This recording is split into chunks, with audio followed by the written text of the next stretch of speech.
What I First question, can you guys, can everybody see? Can everybody see Sorry. content we're screen sharing right now? Yes. Yes. I hope you can. Can everybody hear me well? I hope my sound testing was right. So again, good morning. I'd like to welcome you all to our parallel room 2 sessions. Our first presenter this morning is Shaoxi Zhang. I hope I did my homework well. Whose presentation deals with intercultural interactions between expatriate Spanish influencers and Chinese audience in Douyin. Our presenter's main research interests are informal language learning, digital literacies, plurilingualism, and social media discourse. So now you have the floor, and it's over to you. Okay, thank you, Walter. I'll begin show my screen.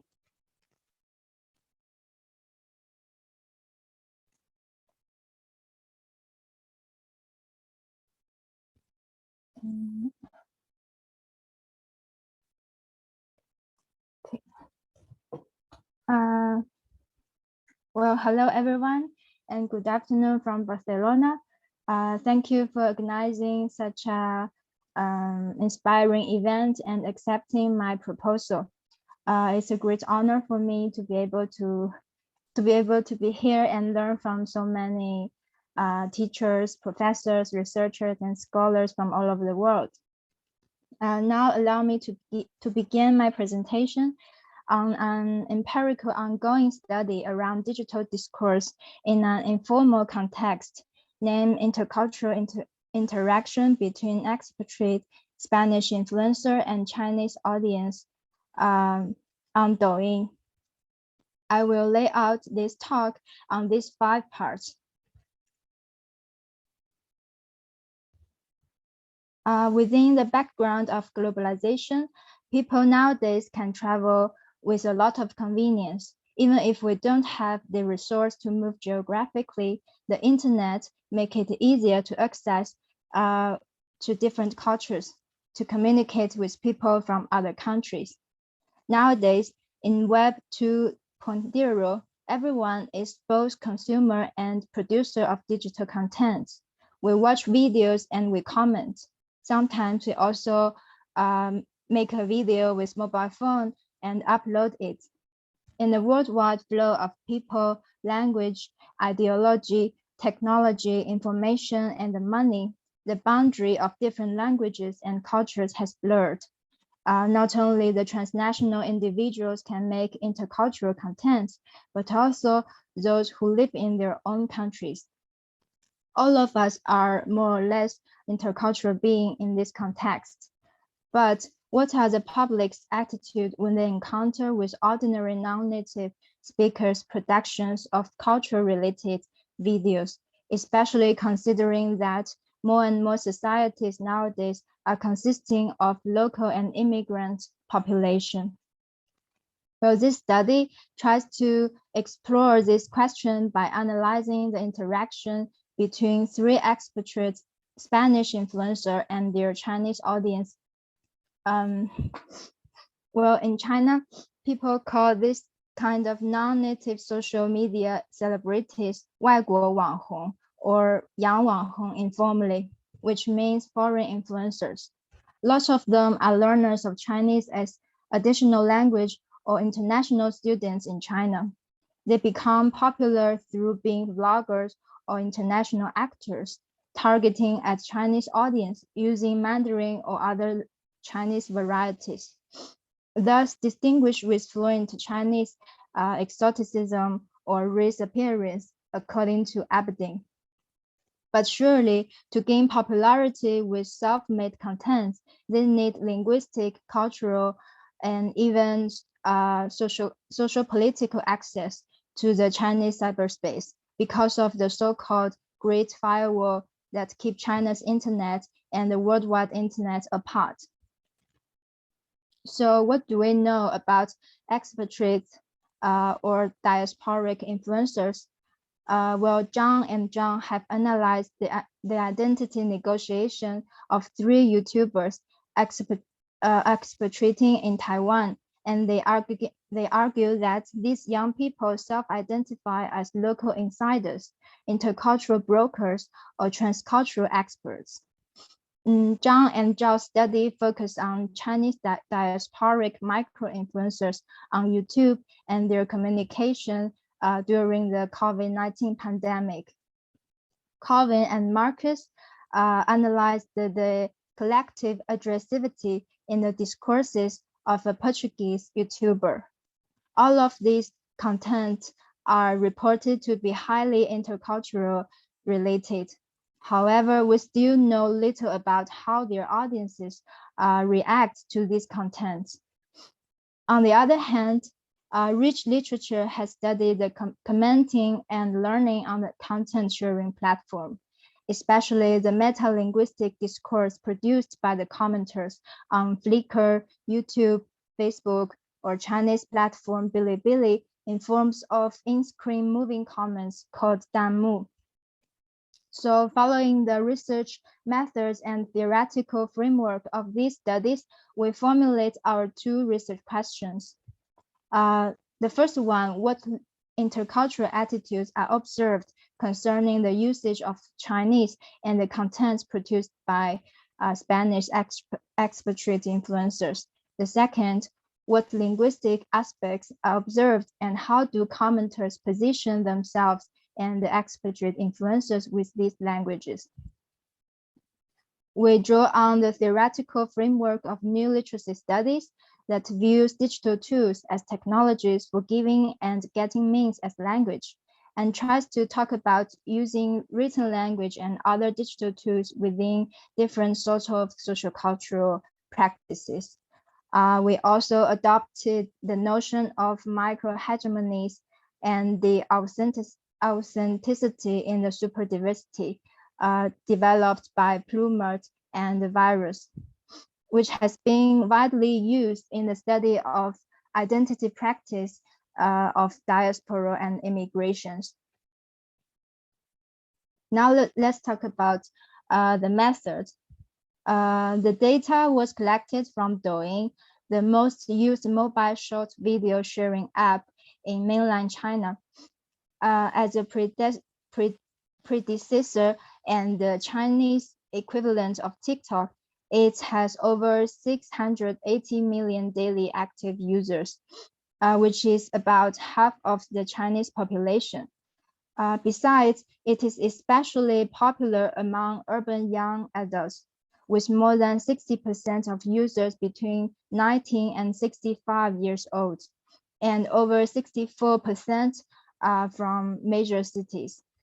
Because it's a mobile app with low threshold for publishing videos, there are more transnational influencers on this platform than other Chinese social media, according to our observation.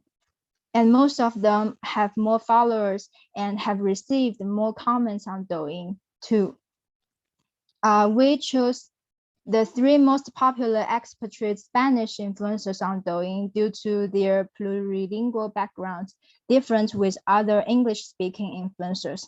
Furthermore, Spanish is a foreign language much less learned in China than English, so there are less previous studies focusing on these linguistic combinations of Spanish and Chinese than English and Chinese. We collected the 55 videos related to intercultural topics and of each influencer and their 20 comments, which received the most likes. Totally 75 videos with 100 comments.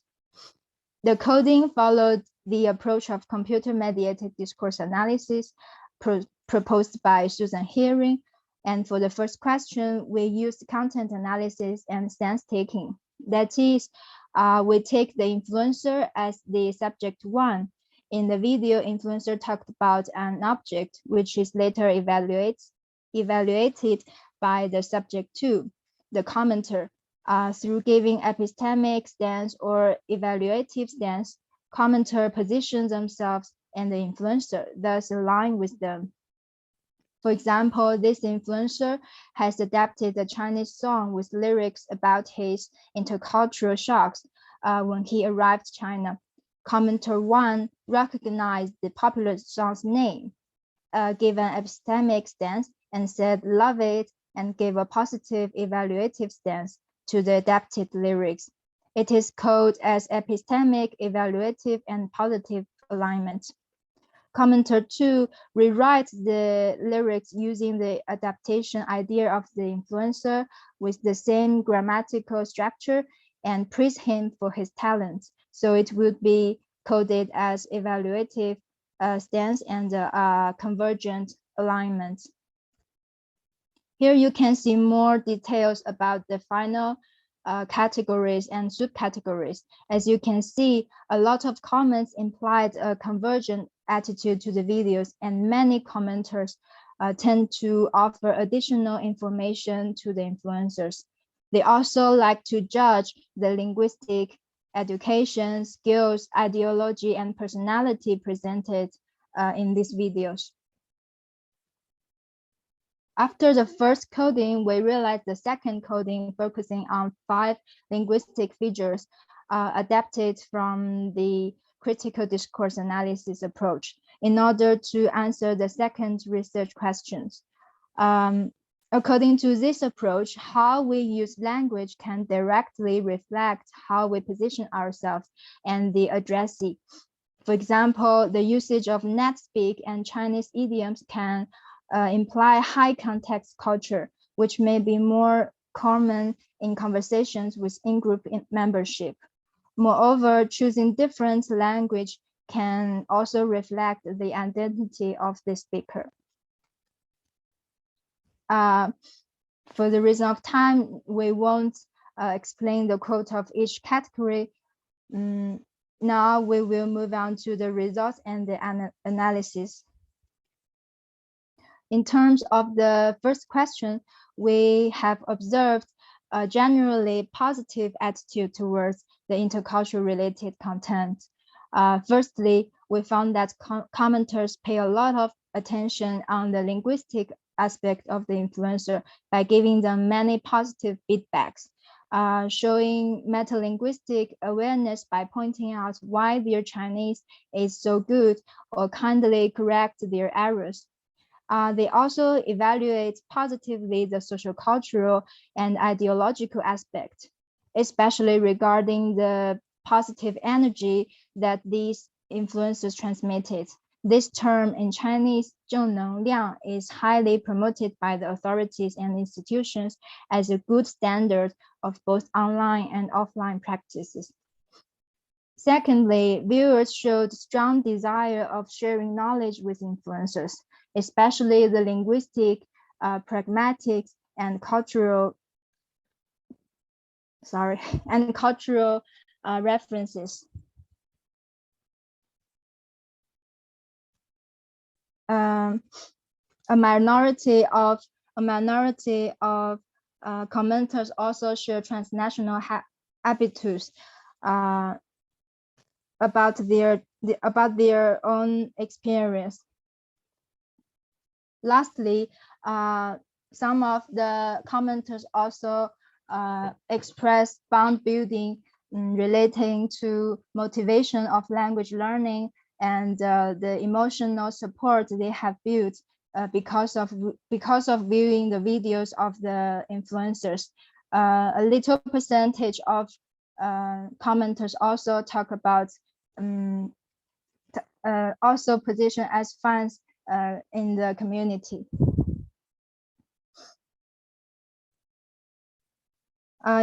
Regarding the second research question, we have observed a sharp we and other binary opposition with the expression of you foreigners and we Chinese. They sorry. By using address pronouns such as you foreigners with Chinese, expressions such as foreigners without even knowing the countries of origin of these influencers. They just call them foreigners. The second striking feature consists of the discourse of fake authentic identity of the influencers and the viewers, just because of the linguistic and cultural knowledge presented in their videos. They use expressions such as I'm afraid of, they are a group of fake foreigners. Even though they didn't mean to criticize, this kind of language imply a microhegemony and the inequality of power between the so-called native and non-native speakers. Similarly, the contrast between expert foreigner and novice foreigner is also seen in a small portion of comments. They even use terms like superiority for the foreigners with proficient Chinese. Expression like the novice foreigner can't even understand this sentence contains a little discrimination. Lastly, we have observed attitudes from overgeneralization, essentialism to non-essentialist and critical attitudes to the interculturality, although the first ones are still occupy the vast majority in our data set. Here we have some examples of overgeneralizations, such as all the foreigners are all the foreigners like, or none of the foreigners like, or especially Spaniards like, etc. This kind of language represents the most of the commenters. Less comments use language with awareness of differences, such as it turns out that not all the foreigners, or who said that foreigners don't, or the majority of foreigners, etc. Lastly, only a little part of comment have showed critical interculturality by questioning others or by directly deny the racist or essentialist comments, such as are everyone from the same country except for the Chinese, or don't underestimate all Black people just because of one person, or it cannot be generalized, etc. To conclude, concerning the usage of Chinese and the content produced by the Spanish expatriate influencers, the audience have showed a positive and open attitude to the transnationals, the willingness of engagement and interest in intercultural related content. But the language that they use imply the microhegemonies, especially in the identity discourse. According to our analysis, Chinese audience position themselves as native experts, teachers of Chinese language and culture by sharing knowledge. Most of them showed collective Chinese identity by the using of binary address pronouns. They also self-position as spokesmen of regional cultures by mentioning the varieties of language and cultures. Lastly, the minority of commenters also self-position as transnationals, same as the influencers, by sharing their experience as diaspora or international students.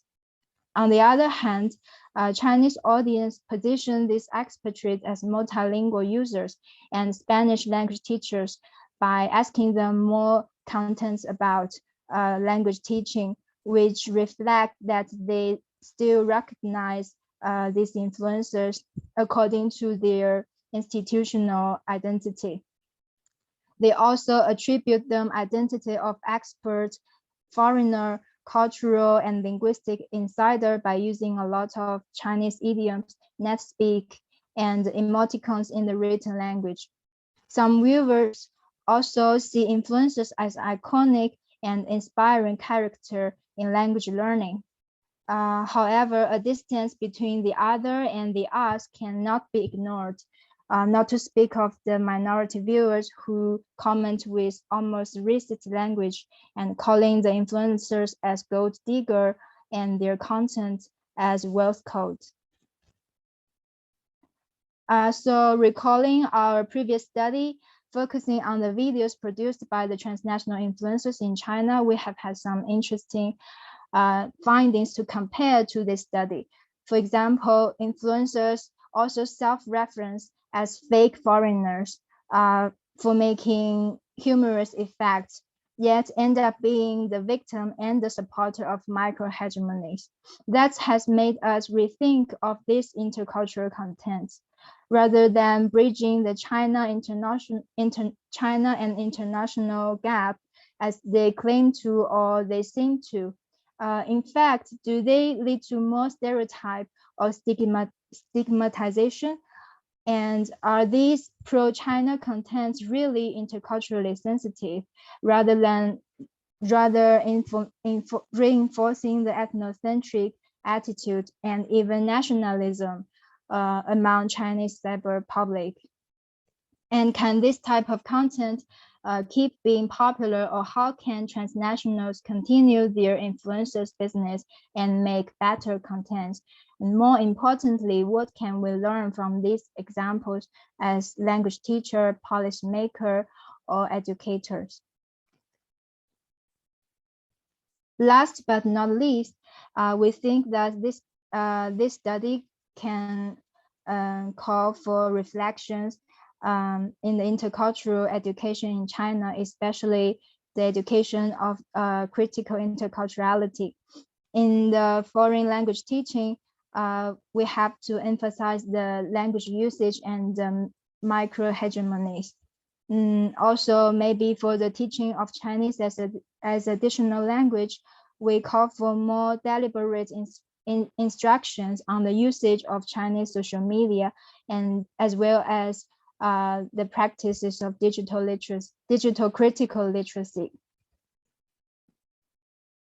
Well, as you can see, this study is still on its amateur state with a small size of database on only 3 expatriate Spanish influencers. Maybe in the future, we can involve more data from influencers of other cultures and even compare the data pre or post COVID-19. Besides, we also consider that it would be interesting if we can approach to some commenters and obtain data from in-depth interviews.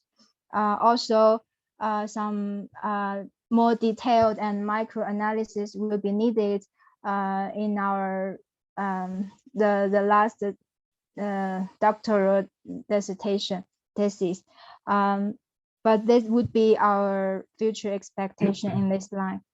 And that's all. Thank you for listening, and we expect your comments. If you are interested in our previous study on the transnational influencers video, I can share a link of the presentation. Thank you. All right. Thanks to our presenter. I'm absolutely sure that this is such an interesting topic. It could lend itself for further research, as you just mentioned. Thank you very much for such a fascinating point of view. Now, we move into the question session. We got a few minutes for questions, so you're free to unmute your microphones and just let us know if you have questions for our presenter this morning.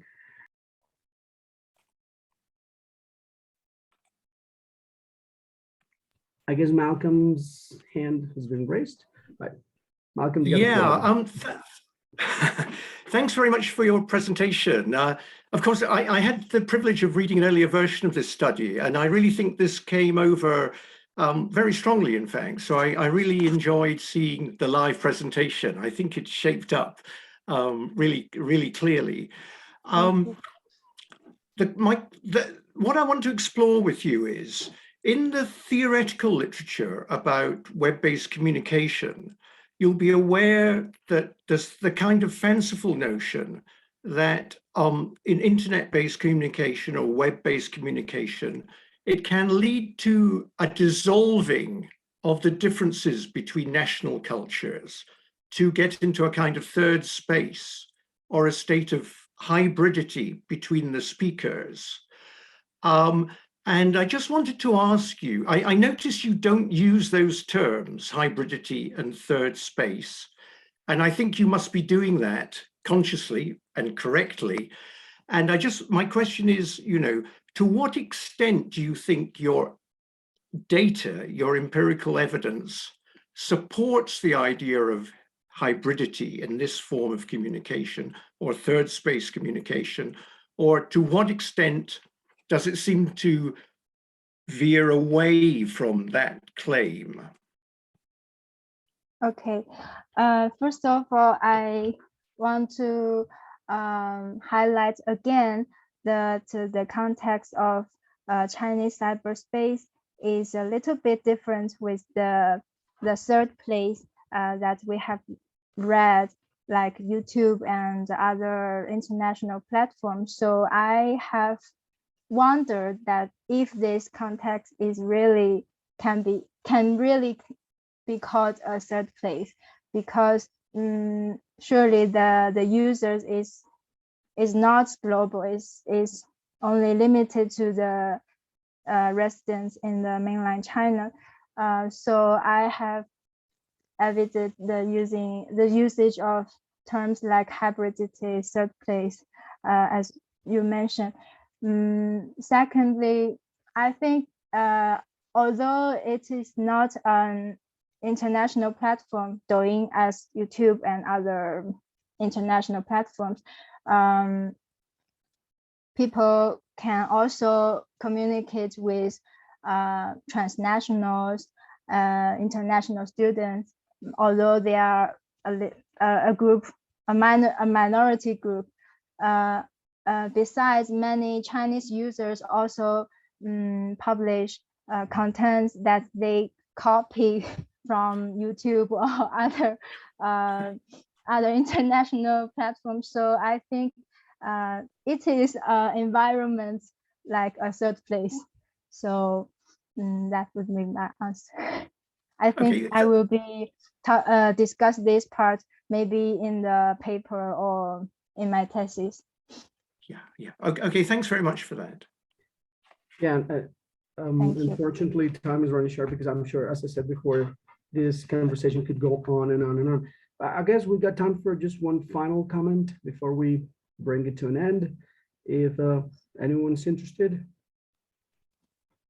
Right, I'm sure everyone is interested, but we are running out of time. So thank you very much. Now I'd like to invite you to our as stated by the let me see here. Oh, right, as stated by the decision makers here. If you will, please just pose for a room photograph. So if you don't mind, your cameras on so that we can, give our best smile. I know it's early in the morning. It's some parts of the world. It's not. It's time in the evening in some other parts of the world. So if you would, thank you very much.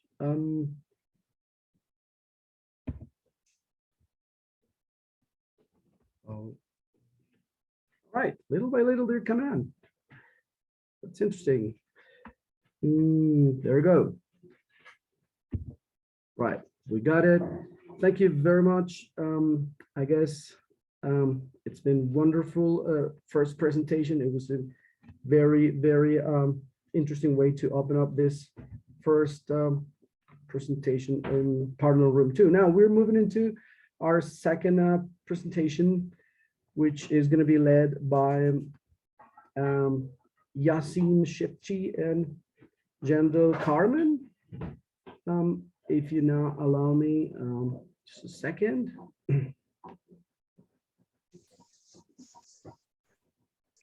We're moving into our next presenters. There we go. So now we officially present our next presenters on neoliberal common sense and short-term study abroad, a focus on prospective language teachers' discourses. This presentation will be led by Jendel Carmen, as we said before, from the Middle East Technical University, whose main research interests are interculturality, intercultural education, and international mobility in education. Along with Mr. Carmen, we got Yasin Shipchi from Middle East Technical University in Turkey, whose main research interests are language teacher education, critical interculturality, political economy and language education, critical discourse studies, and qualitative inquiry. So without further ado, now you, Mr. Carmen, Mr. Shipchi, you've got the floor.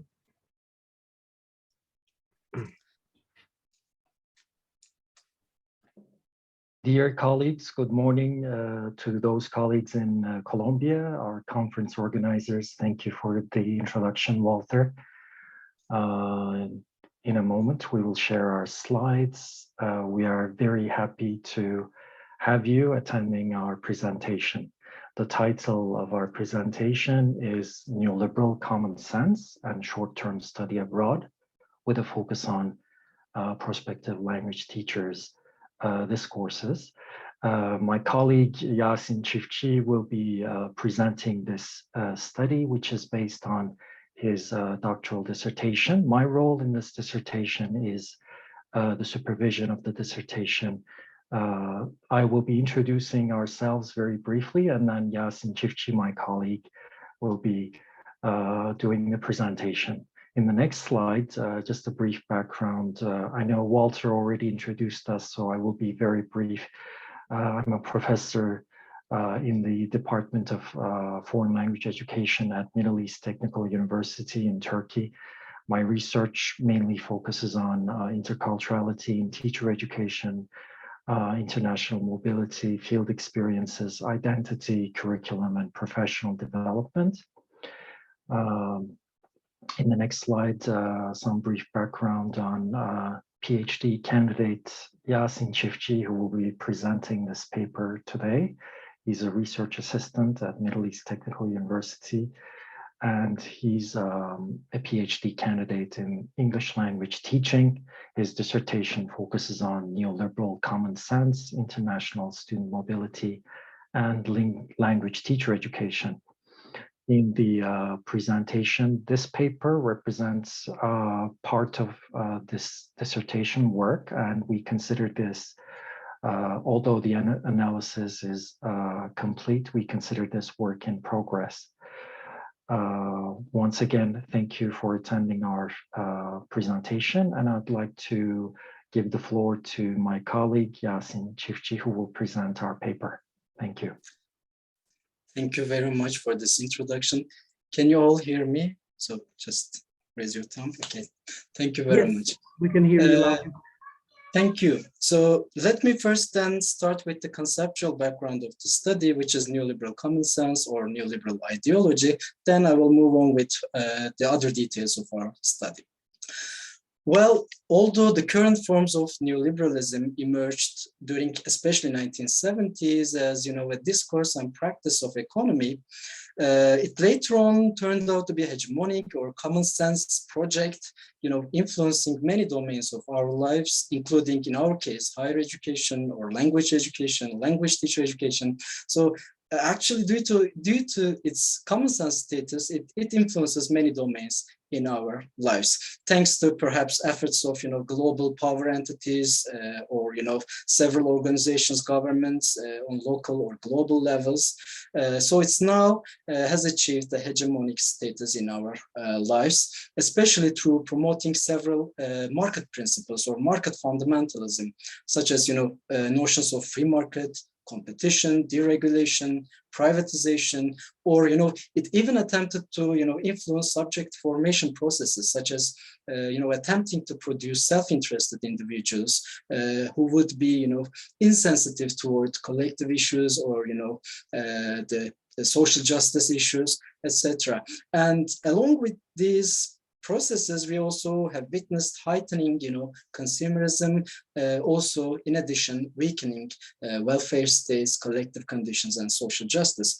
So perhaps unavoidably, today we are witnessing an increasing gap between the rich and the poor. And however, so its hegemonic status or common sense status does not mean it is a project that will last forever. Rather, it is challenged, contested, and resisted in multiple domains by several individuals, organizations, communities, and so on. So its common sense status is not secured forever. Well, now let me introduce the study, which focused on how short-term study abroad was experienced and constructed by a certain group of prospective English language teachers who studied in a particular language teacher education program in Turkey. So we focused on especially their discourses and experiences with regard to neoliberal common sense. Well, in fact, based on our literature review, we can see some clear links between neoliberal common sense and, the way such programs, such study abroad programs are experienced.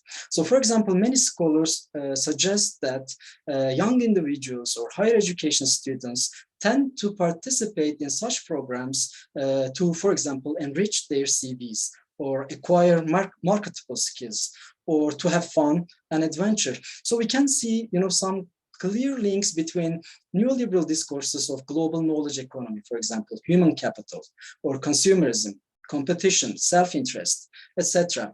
But this is not the only orientation that we can find in such experiences. We also see from the work of several critical scholars that such programs are also have also potentials in terms of critical transformative development.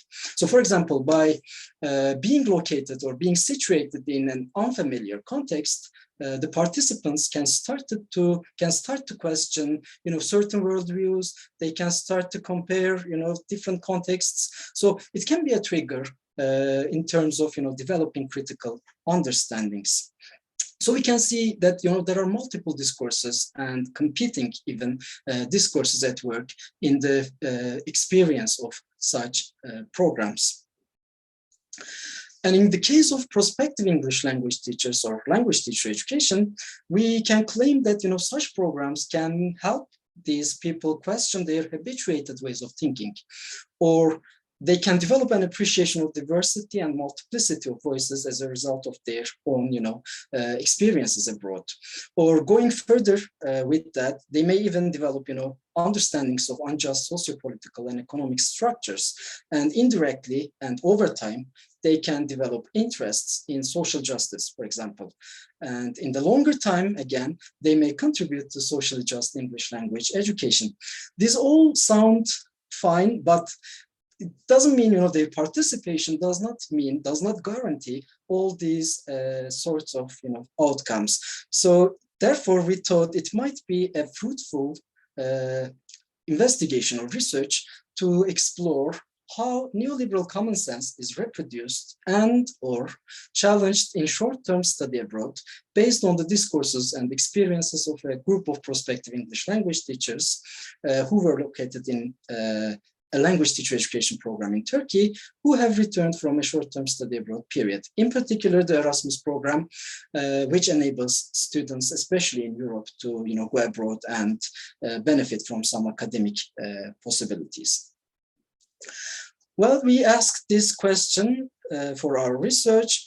Basically, we asked, having returned from a short-term study abroad period, how do the participants retrospectively, as well as discursively, construct their study abroad experience? And we particularly focused on their motivations, their experiences and self-perceived outcomes. And in the end, we focused on what discourses were prominent or salient within their experiences and discourses.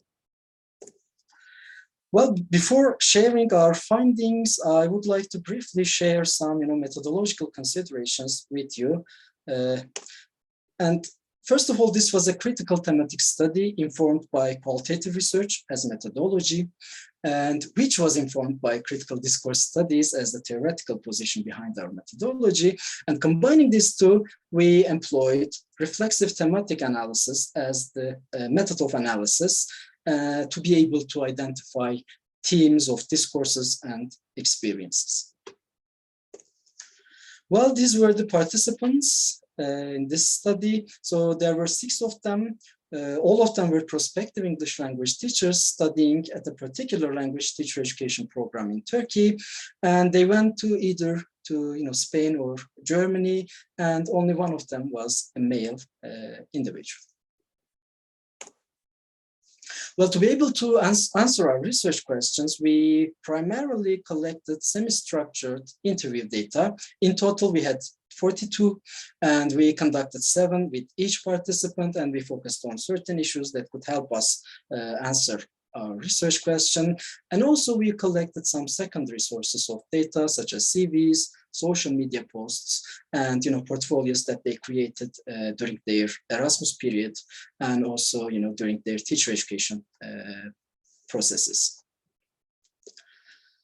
Well, now I think we can share our findings with regard to our research question.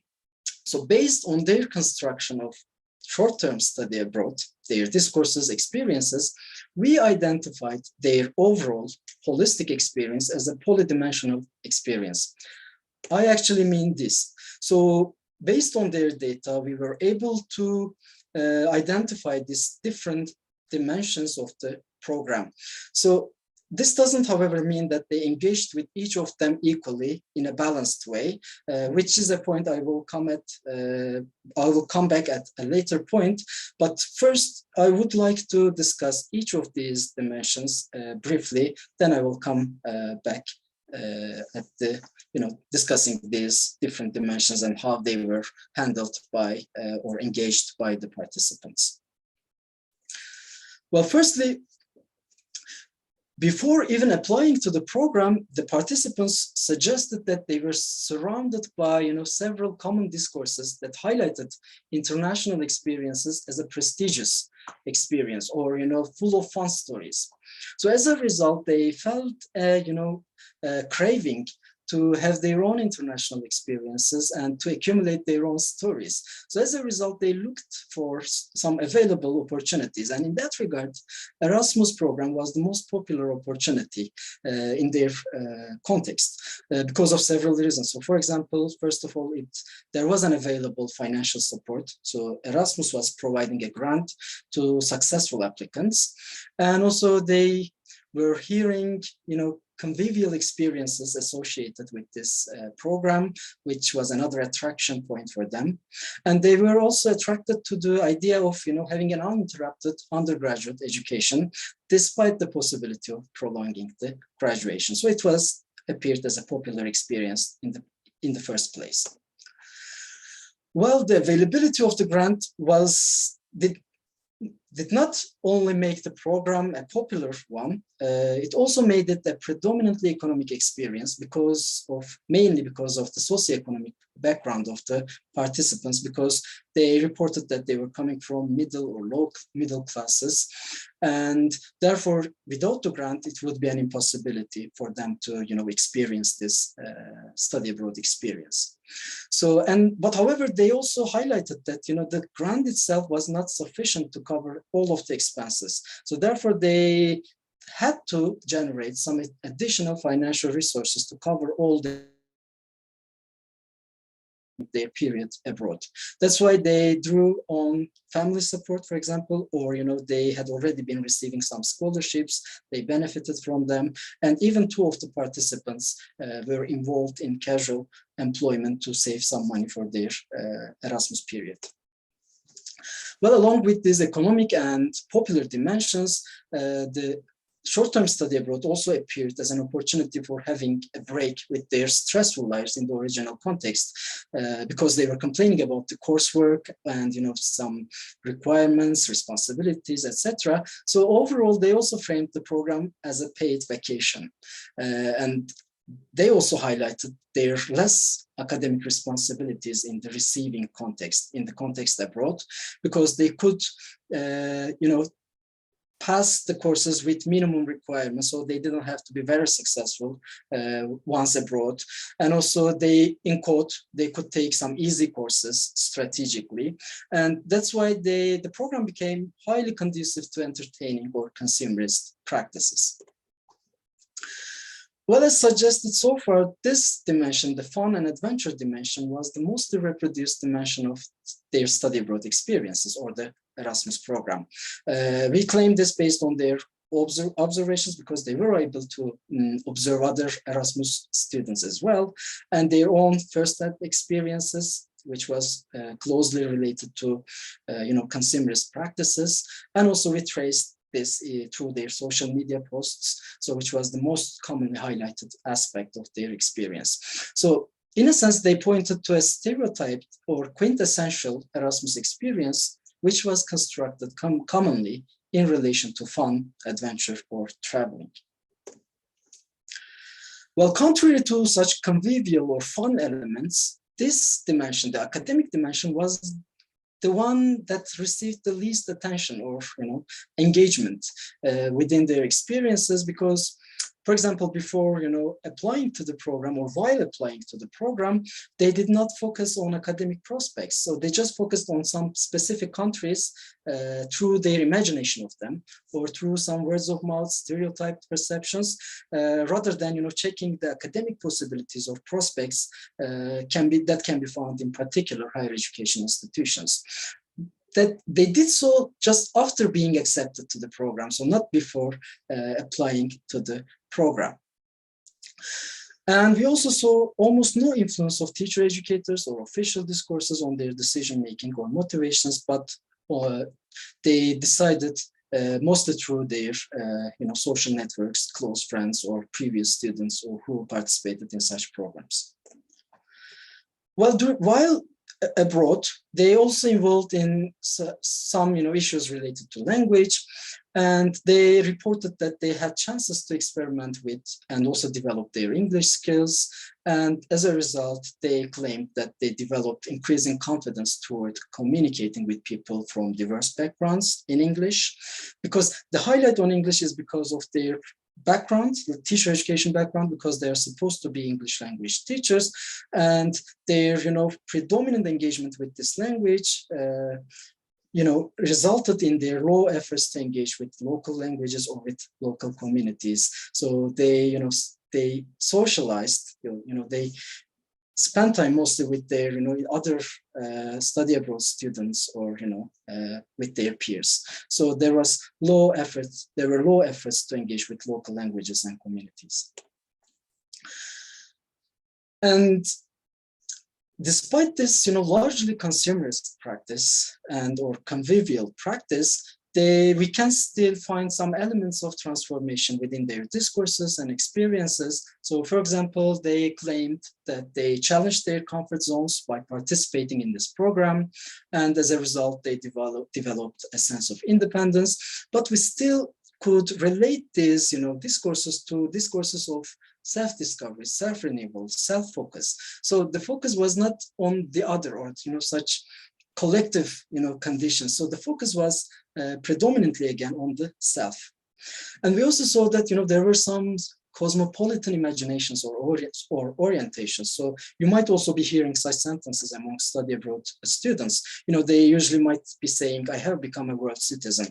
But once we probed further into their views, we saw that there were very few instances of critical views towards, for example, historically situated power imbalances in the world. So in a sense, their conception of the world was constructed around global north or Western countries. So this was a bit, for us, simplistic orientations toward cosmopolitanism. And also coming from Turkey caused them to confront some, certain stereotypes. And as a result, they found themselves, reflecting on their own backgrounds and thinking about those stereotypes. So as a result, they had experienced partial intercultural development. It is partial because they were still holding common stereotypes about other certain people. But still, we can see some transformative potentials of this study abroad experience. So it was not absent. So yeah, we had some partial transformation. And last dimension, it involved the discourses of mobility and employability. So as a result of their participation, they developed a sense of distinction. So because they did something extra in comparison to other friends who stayed at home, so who were not mobile, and they also felt an increased competitive advantage and employability, particularly thanks to their language improvements, and because they were supposed to become English language teachers. And they also started to think beyond their national borders and started to plan for further mobility, especially for graduate studies, again in those countries situated in global north or in Western contexts. So after all, they highlighted neoliberal discourses of human capital, self-interest, and continuous rebranding as a result of a largely consumerist study abroad experience. Well, now that we have covered all these dimensions, I can, go back to another perspective regarding how they were engaged with these dimensions. So in this new illustration, so this is a rough illustration, by the way, so it doesn't capture every complexity involved in their experience, but still we can see these dimensions in a new interpretative way, because we can claim that, yes, it was a polydimensional experience. So they interacted with different dimensions throughout their experience, but it was overall an unbalanced experience, because we can see that they were more oriented toward, carefree aspects of the program, fun, adventure, popularity, or, the discourses of distinction and employability, though we had some, discourses and experiences of transformation. And also we saw some, scarce engagements with local languages, communities, or academic, available courses, etc. And the whole experience was standing on their financial capacity, because otherwise it would be impossible for them to experience this opportunity. Well, to make it more balanced, or I'm sorry, it doesn't move, I guess. Yes, sorry.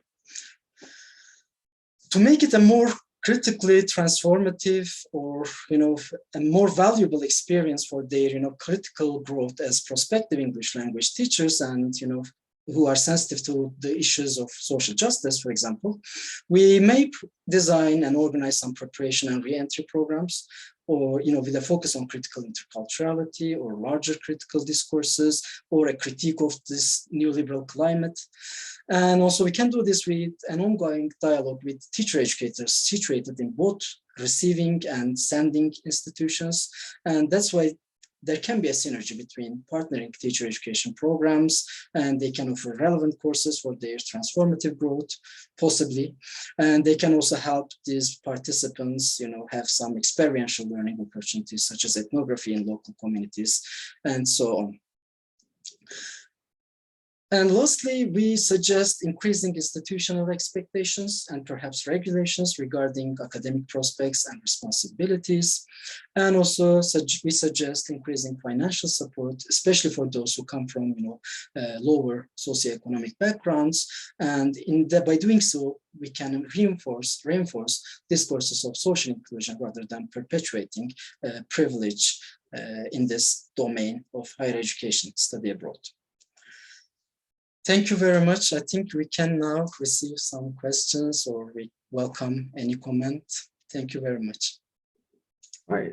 Thanks to our presenter, Mr. Shitchi, for such a great presentation, which greatly differs from our previous presentation, but it shows just as interesting on an entirely new topic. Right. We already have time for a few questions if members of the audience want to. Just raise your hand or just open up your microphone. You're free to ask your question. So someone who shows here is Ramsey, right? Ramsey, you got the floor. Can you hear me? Yes, we can hear you loud and clear. Yeah, perfect. Yeah, thank you for the presentation. I really enjoyed it. I just have like 2 questions. Basically, when you talk about the dimensions, did the dimensions arise based on what the data said, or were they like predefined from the beginning? Based on the literature, for instance? This is like a first question. A second question is related to when you mentioned the CVs and portfolios. I think this is like a great resource, because you can really witness the manifestation of neoliberal practices and how we as individuals kind of like navigate those neoliberal practices just to brand ourselves did you make use of that in a critical way where you analyze it for like maybe following critical discourse analysis, or did you use it as prompt material to even ask further questions to participants saying like, okay, you mentioned this in your portfolio, what do you think about it, to see whether they are actually navigating neoliberal practices while being aware of their potential and their, let's say, in a way, disadvantages, or they are just reproducing what the neoliberal wheel is throwing at us? Thank you. Thank you very much for these nice questions, actually. So I can say for your first question, we based our constructions completely on the data, although our theoretical or conceptual framework was informed by, the critique of neoliberalism. But this emerged, I don't want to say emerged, but reconstructed these dimensions based on their data interpretatively. Yes, I guess this answers your first question. It emerged, or, we constructed it based on the data. And for the CV issue, yes, we had some discussions in that regard. In one previous, this issue emerged, the CV and the link between neoliberal common sense and rebranding issues. And in the following interview, I asked this question, I directed at them clearly this question, and they didn't even think about such issues. They, reported back to me. So in a sense, they had a moment of, enlightenment, so to speak. So yeah, they don't even think about such issues. They just get them, too naturalized. So it is something natural for them. That's why, we are highly critical of neoliberal common sense. Common sense, for example, in the Gramscian tradition, Antonio Gramsci, common sense actually is this, the uncritical conception, naturalized conceptions of the world. So this was a great point actually for us, that they didn't even think about these efforts to, enhance their CVs or, rebrand themselves. So and in that moment, we saw the critical roles of teacher educators. So they can identify such moments. They can identify such discursive mechanisms, and we can interrupt actually. So this was our reflection on it. Thank you. I guess, yeah. Thank you so much. Yeah, this answers everything. And thank you. yeah, it's a bit unfortunate to hear that the way they perceive the CVs and portfolios, but on the same time, that really informs the implications and the upcoming practice that you can build based on what you got. Yeah. Yeah. Thank you. Thank you very much. Certainly. So I guess we have time for one final question, one closing remark, just in case someone feels like it. Right, I do have one question, Mr. Chipche, if I may. Were study participants chosen randomly? I mean, in terms of their socioeconomic backgrounds, were they chosen randomly? Were they chosen according to that socioeconomic background, or how did it work? We chose them randomly, but we had still some criteria. There was this possibility of prolonging their graduation by participating in this program, because they could not take some courses that they had to, in order to complete their teacher education program. That's why they prolonged their graduation as a result of their, participation in the program. And there were in total 6 of them in the program who, prolonged their graduation, and we targeted these people specifically, and we focused on their discourses and experiences. I couldn't, elaborate on these issues in the presentation because of the time limitation. Yes, thank you very much for bringing this issue. Yeah, so we had some criteria. Thank you. Thanks a lot, Mr. Chipche. Right, I guess that's about it. Unless we have one more question from the audience.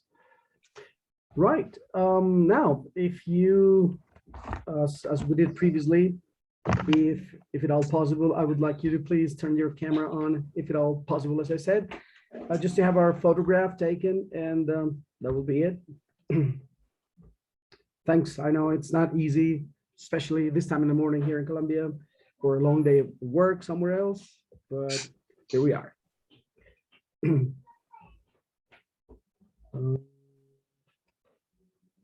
Right. Somebody else coming in? Right. Thank you very much. Thanks to our presenters. And I guess we're moving into our next presentation.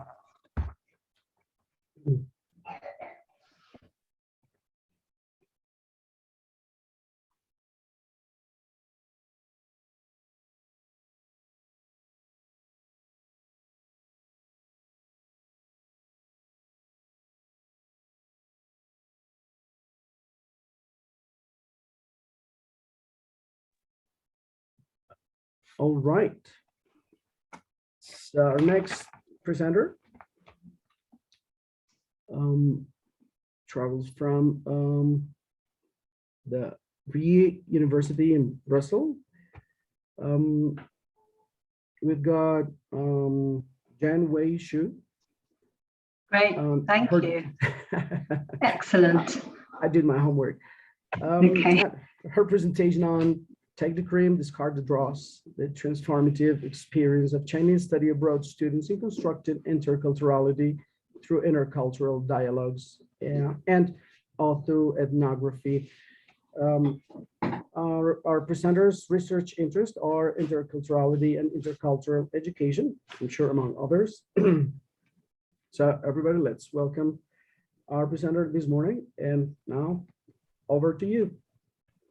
Thank you, Walter. So good morning, good afternoon, good evening, everyone, to everyone in the room. So depends where you are.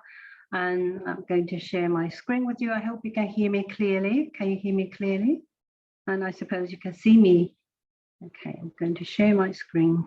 Yes, we can hear you loud and clear. And your Great. screen's not showing yet? Yeah, coming up. Normally, you should be able to see my screen now. Okay. Yes, we can see it now. Sorry, just a moment.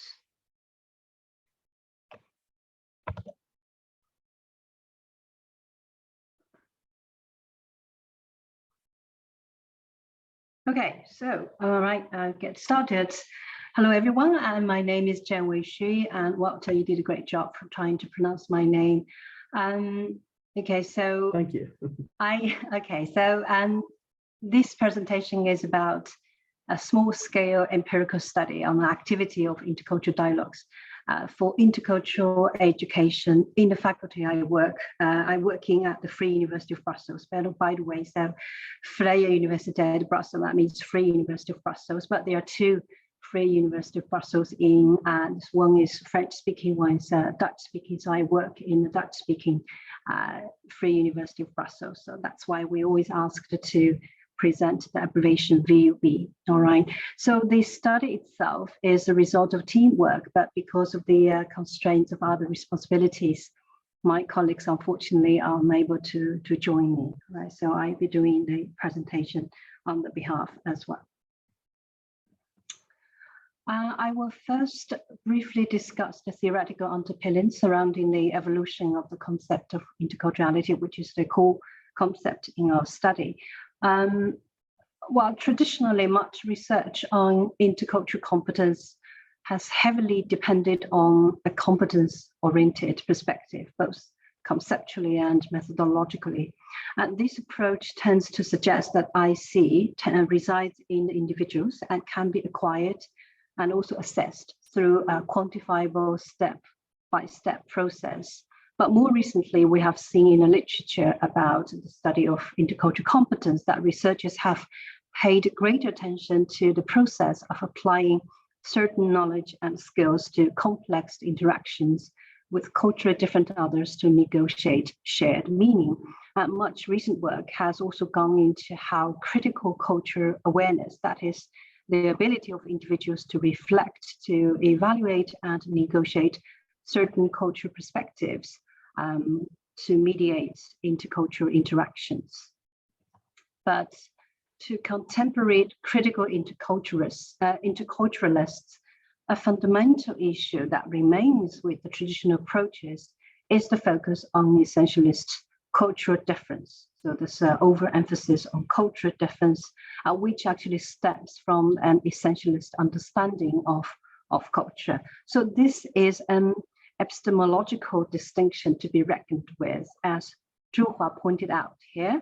This has led to interculturality being understood as being versus as doing. From the contemporary critical perspective, and that is perspective we adopt, interculturality is about promoting a critical understanding of cultural discourses.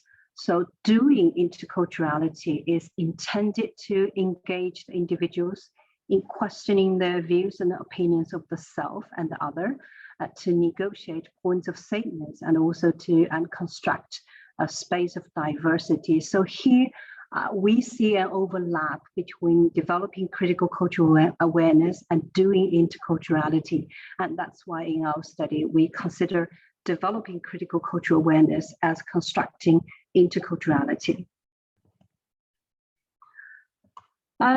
This process of engagement, engaging individuals in questioning their views, so this process can be considered a kind of intercultural dialogue or contact that is inherently contextual, relational, but also constructed social activities. Methodologically, I find the paper of Claudia Borghetti quite enlightening in arguing for the importance of not assessing in IC, at least not in the traditional way. So this idea of adopting more open-ended, reflective approaches to gauge the individual's sense of progress marks a substantial shift from assessment of learning to assessment as learning. One of such approaches is ethnography, which is a qualitative, transformative research method. When it comes to helping study abroad students get the best of their intercultural experiences, a growing number of study abroad scholars, they have been calling for research-based, theory-driven intercultural interventions to scaffold students' intercultural learning experiences in different phases of study abroad. So this is where our study becomes relevant. Our study is situated in an educational and also intercultural intervention within the Chinese minor program. A Chinese minor program is a very young program offered to second and third year undergraduates in the Faculty of Languages and Humanities at our university. So currently we don't have a large number of students, but the students who have enrolled definitely take a genuine interest in the Chinese language and culture in a way we can safely assume that they're open-minded. And they typically have many questions about the culture, the society, the people, but because there's a vast amount of content for us to cover in the courses, we can devote little time to extensive discussions in class. Another educational program relevant to our study is the English medium MA in Linguistics and Literary Studies, for which the majority of the enrolled students are international students, including students from China. And for some students, choosing certain areas of specialization, internship is a compulsory component, and it is not easy for them to find an internship. So from last year, we decided to introduce an internship training initiative to competent Mandarin-speaking MA students. And this will allow us to not only capitalize on the available linguistic resources, but also provide them with training to grade assignments and also to give one-to-one structured language practice. In the meantime, it's quite clear to us that both the Chinese, MA students and the local Belgian students will enormously benefit from guidance and support in developing a global and intercultural mindset. So we then added an intercultural component to this initiative. So that is, we paired the interns with the students to have one-to-one weekly intercultural dialogues through bottom-up interactions. And we feel these dialogues will enable the students of Chinese minor to have meaningful, but also personalized connection with the Chinese language, culture, and people, but also foster intercultural reflexivity and also critical view of cultural positioning in the Chinese MA students or the interns. In this presentation, our research question is, what are the effects of intercultural dialogues and the tool of autoethnography on heightening critical cultural awareness and reflexivity in the Chinese interns? Okay, because we are interested in the process of engaging in intercultural encounters, we found the ethnographic approach and also the peer model developed by Holmes and O'Neill very useful. The peer model was developed originally to understand how the students enrolled in an intercultural communication course might assess their intercultural competence through self-reflections. It involves four phases here: prepare, engage, evaluate, and reflect. We didn't set out to have our participants explicitly assess their intercultural competence. We wanted to see how they engage in and also experience the conversations and meeting each other, talking about this topic. So we excluded the evaluate step, but kept the three other ones. And before the start of the dialogues, we conducted a semi-structured interview with the interns to find out about what they had known about intercultural communication from one of their MA courses on intercultural communication. And then we also had 2 group interviews respectively with the interns and undergraduates after all the dialogues had completed. As for the instruments and steps, we first provided formal information sheets about our project. It's called the Intercultural Dialogue Project. And then we had, of course, provided all the necessary information, clear instructions.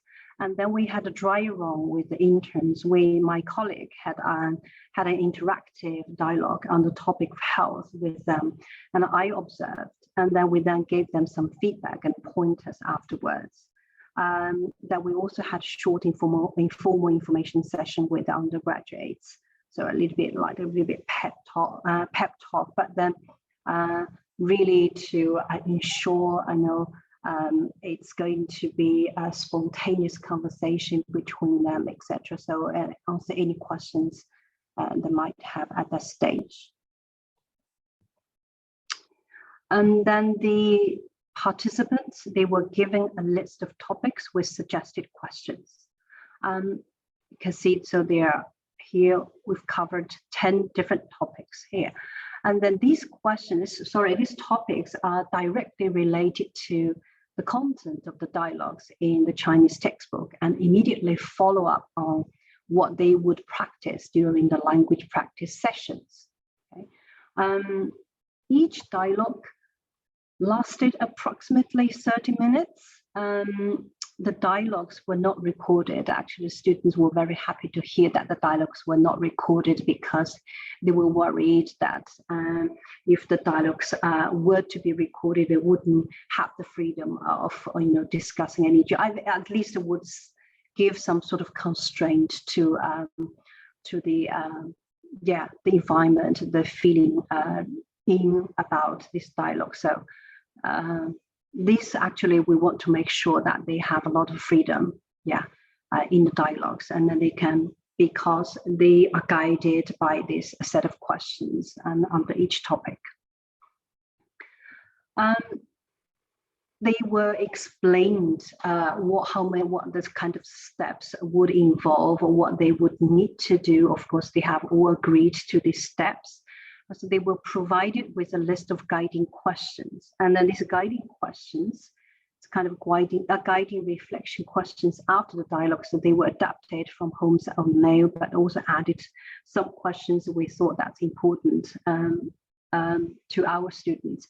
After the dialogues, the interns would keep oral journals using either English or Mandarin, although both of them chose to report to do their reflections in Mandarin Chinese. The undergraduate students kept written journals in the language they feel most comfortable with. Most wrote in English except one in French.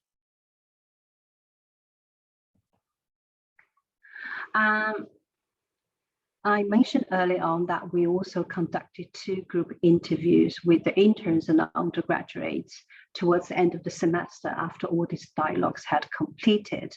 I want to say at all times, actually from the very beginning, from the outset to the end of the dialogue project, we've made sure to create a safe environment in which no information is judged and nothing imposed on the students. And they all said that they felt very comfortable with all the procedures. And here during the group interviews, ask them about their impression, the highlights, in the dialogues, and also what kind of information they have acquired, and then the relational aspect according to what I have read and what I have heard from their oral journals, and also the feedback on the topics for dialogues. During which I also ask them to self-rate any changes before and after the dialogues. And here, of course, this is just a reference for us to see if each individual perceives any growth.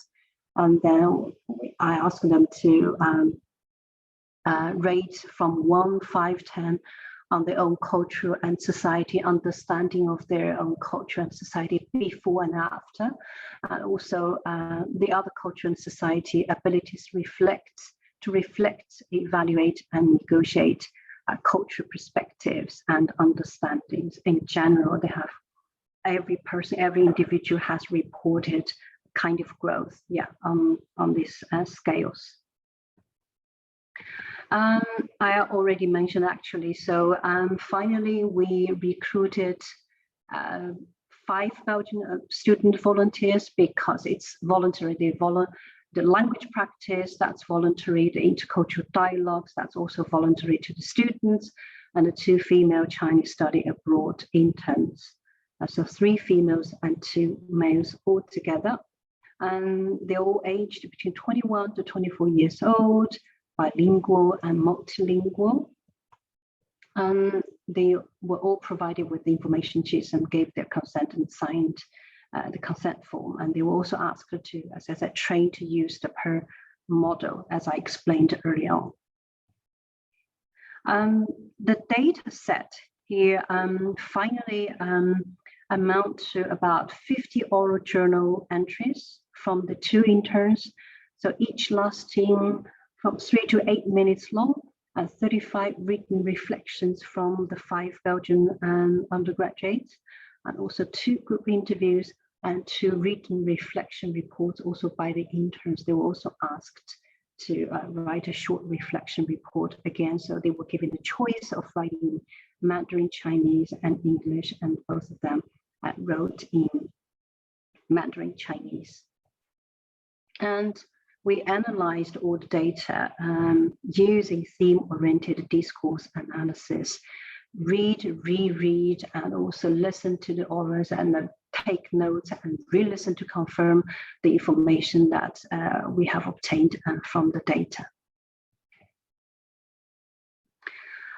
Now I provide some brief answers to the question that relates to the effects of intercultural dialogues and the tool of autoethnography on heightening critical cultural awareness and reflexivity in the Chinese interns. The reflections of Mia, I gave them the pseudonym of Mia and Reese, contain an exceptionally large amount of information on developing critical cultural awareness. I will show you a few excerpts concerning heightened critical cultural awareness, so cultural information reflected, compared, analyzed, negotiated, and also summarized, and also their own cultural perspectives questions are re-examined. And the second part is the role of autoethnography in cultivating relaxivity. And the original language of the excerpts is Mandarin, but owing to the constraint of space and time, I can only show you the English translation I did. Mia and Reese roughly had about 25 dialogues with the students of the minor, and they also had the chance to talk with different students about the same topic. When listening to their audio journals, I was actually struck by the various steps, the actions they took here to reporting their reflections. And typically, as I wrote on the slides, they reflected on, they compared, they analyzed, they negotiated, but also summarized the cultural information and cultural perspectives in relation to the topic. So for instance, here, this is, I'll let you read this, excerpt from Mia.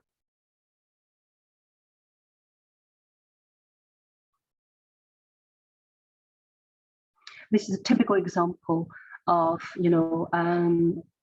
representing this oral journals. They've they've kept, over 10 weeks. And this another example from Reese.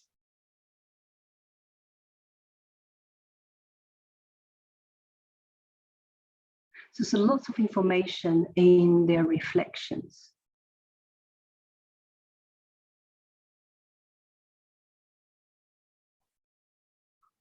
Okay. The second item is the own cultural perspectives, questions and re-examine it. And here I show you an excerpt from Mia here. And Mia said, she said in her oral journal that she started to re-examine here my own cultural behavior. I'll give you just a moment to read this excerpt.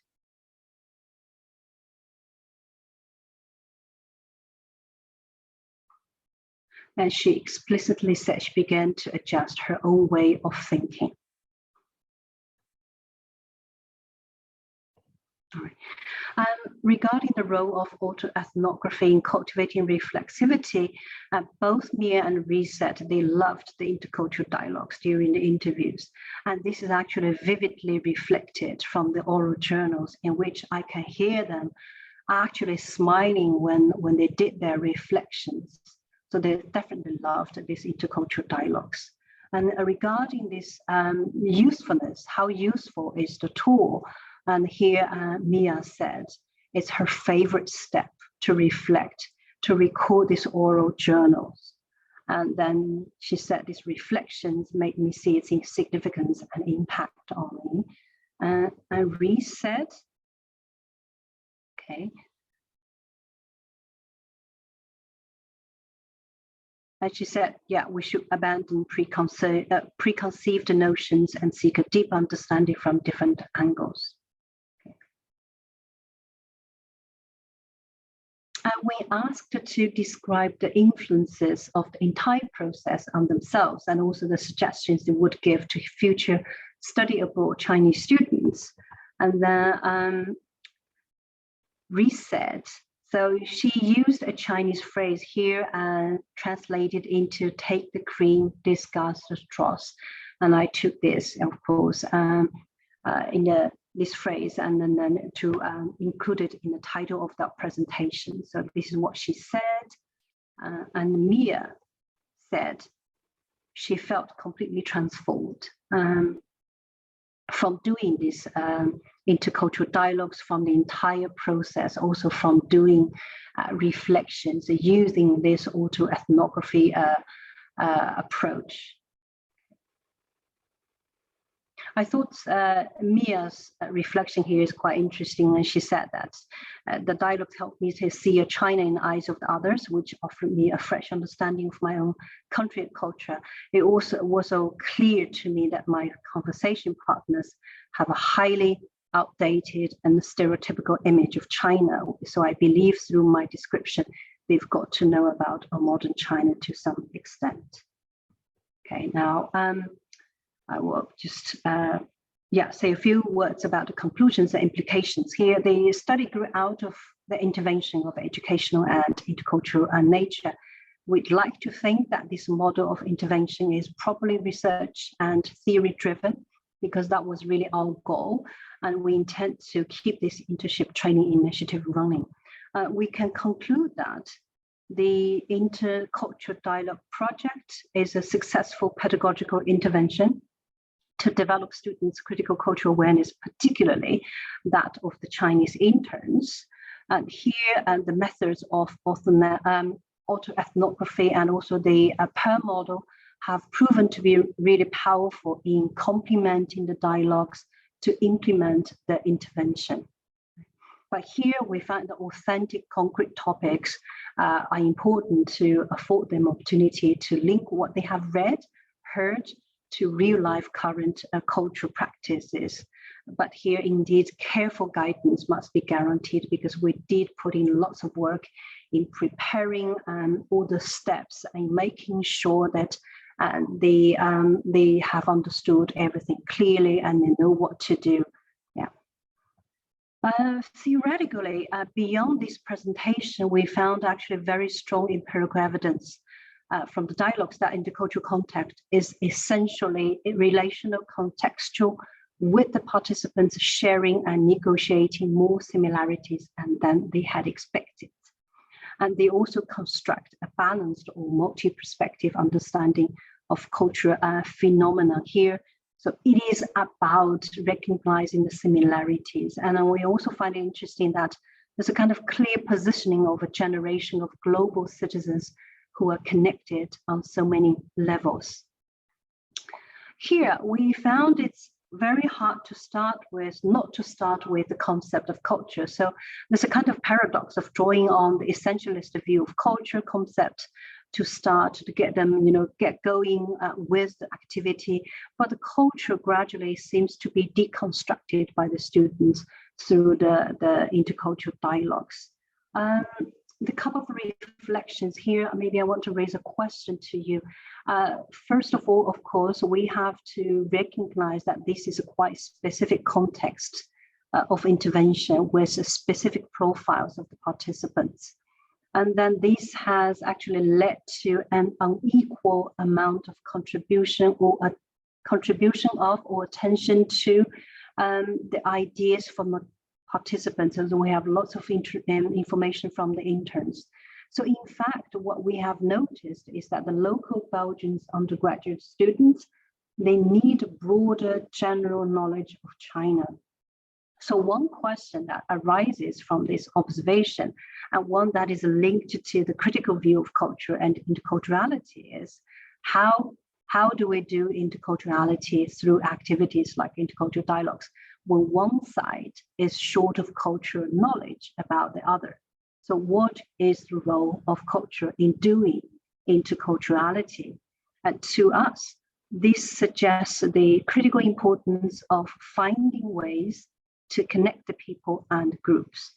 We feel that when it comes to the actual process of doing interculturality, we might need to consider different steps necessary to move closer to constructing a space of diversity.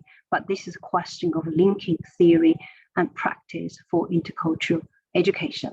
So that's all my presentation. Thank you very much for listening to my presentation. Sorry, that's I'm running out of time, so I'll only give you 5 minutes for questions, but I'll be happy to take any questions. Thank you very much, Professor Zhang Weishu, and thanks to Mia and Reese, because this definitely showed enlightening results. I'm going to stop sharing. We have time for a few questions now, in case someone feels like they want to ask questions. There were lots of interesting things to talk about, like the deconstruction of the concept of culture, which it's kind of a paradox. Yes, it is. Sometimes I still feel torn, what do I do with the concept? Yeah. Sure, and especially when we have two divergent cultures, such is the case here. Right, so it looks like we don't have any questions coming from the audience. And in case there are questions, of course, I'm sure Professor Xu would be more than happy to take them at her email. So yeah, sure, no problems. Thank you very, very much for being here today. Thanks for sharing such a wonderful presentation. It was like interesting to see how we talked about neoliberalism, social media, and intercultural awareness, which basically it's down to what the presentation or where the event is down to. Thank you very much to all. Oh, Malcolm, I think, they're just giving a round of applause. Thank you very much. Okay, I thought that's a question as well. Okay. Yeah, that's a clap. Yeah, Malcolm. So yeah, nice to see you here, Malcolm.